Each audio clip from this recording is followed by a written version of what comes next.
ಬಾಗಲಕೋಟೆ ಉಪಚುನಾವಣೆಯ ಹಿನ್ನೆಲೆಯಲ್ಲಿ ಕಾಂಗ್ರೆಸ್ ಪಕ್ಷದಲ್ಲಿ ಚಟುವಟಿಕೆಗಳು ಜೋರಾಗಿವೆ.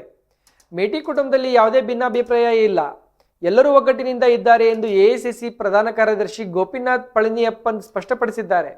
ನವನಗರದಲ್ಲಿರುವ ಕಾಂಗ್ರೆಸ್ ಪಕ್ಷದ ಕಚೇರಿಯಲ್ಲಿ ಜಿಲ್ಲಾಧ್ಯಕ್ಷ ಎಸ್.ಜಿ. ನಂಜುಂಡಯ್ಯಮಠ್ ನೇತೃತ್ವದಲ್ಲಿ ನಡೆದ ಸಭೆಯ ಬಳಿಕ ಮಾಧ್ಯಮಗಳೊಂದಿಗೆ ಮಾತನಾಡಿದ ಅವರು, ದಿವಂಗತ ಎಚ್.ವೈ. ಮೇಟಿ ಅವರೊಂದಿಗೆ ಕುಟುಂಬದ ಸದಸ್ಯರೊಂದಿಗೆ ಪ್ರತ್ಯೇಕವಾಗಿ ಚರ್ಚೆ ನಡೆಸಲಾಗಿದೆ ಎಂದು ತಿಳಿಸಿದ್ದಾರೆ. ಇಬ್ಬರು ಪುತ್ರರು ಹಾಗೂ ಇಬ್ಬರು ಪುತ್ರಿಯರೊಂದಿಗೆ ಮಾತುಕತೆ ನಡೆಸಿ ಅಭಿಪ್ರಾಯ ಸಂಗ್ರಹಿಸಲಾಗಿದೆ. ಮೇಟಿ ಕುಟುಂಬದ ಒಬ್ಬರಿಗೆ ಟಿಕೆಟ್ ಘೋಷಣೆ ಆದ ನಂತರ ಕುಟುಂಬದ ಎಲ್ಲರೂ ಒಗ್ಗಟ್ಟಿನಿಂದ ಚುನಾವಣೆ ಎದುರಿಸಲಿದ್ದಾರೆ ಎಂಬ ವಿಶ್ವಾಸ ವ್ಯಕ್ತಪಡಿಸಿದ್ದರು.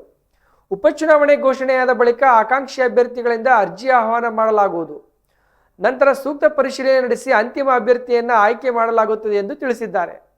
ಕಾಂಗ್ರೆಸ್ ಪಕ್ಷದಲ್ಲಿ ಜಾತಿ, ಧರ್ಮ, ರಾಜಕಾರಣಕ್ಕೆ ಅವಕಾಶ ಇಲ್ಲ. ಸಾಮಾನ್ಯ ಕಾರ್ಯಕರ್ತನಿಗೂ ಗೌರವ ನೀಡುವ ಸಂಪ್ರದಾಯ ನಮ್ಮಲ್ಲಿದೆ ಎಂದು ಅವರು ಹೇಳಿದ್ದಾರೆ. ಒಟ್ಟಾರೆ ಬಾಗಲಕೋಟೆ ಉಪಚುನಾವಣೆಯಲ್ಲಿ ಕಾಂಗ್ರೆಸ್ ಪಕ್ಷ ಒಗ್ಗಟ್ಟಿನಿಂದ ಕಣಕ್ಕಿಳಿಯಲು ತಯಾರಿ ನಡೆಸುತ್ತಿದೆ ಎಂದು ಸಂದೇಶವನ್ನು ಎಐಸಿಸಿ ಪ್ರಧಾನ ಕಾರ್ಯದರ್ಶಿ ನೀಡಿದ್ದಾರೆ.